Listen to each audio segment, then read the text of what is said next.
Umqeqeshi Orlando Pirates Jose Rivera ugcizelele isidingo sokuthuthukisa ezokuvikela kulandela ukunqatshelwa kwamagoli ePyramids FC emdlalweni omlenze wokuqala owandulelo wamanqamu weCAF Champions League eFNB Stadium ngomgqibelo.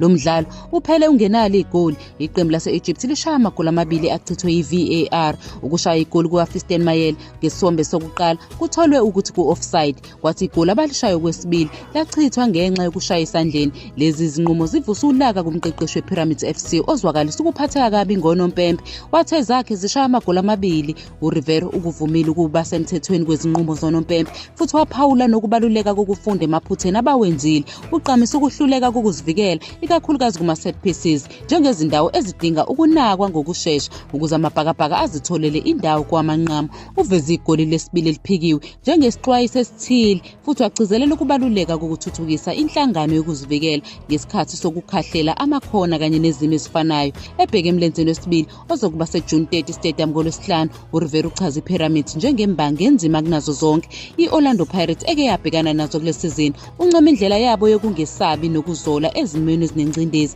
egcizelela inselele ebahlalele eCairo. uRivera uthe omabili amaqembu azobhekana nomqhudelwano onzima, kodwa uhlale nethemba ekuzimiseleni kweqembu lakhe ukudlulela kwamanqamu. Ukuqinisekisile ukuthi amabhakabhaka azokwenza konke okusemandleni emlenzeni wesibili futhi bazoqhubeka nokunqoba bafinyelele kwamanqamu.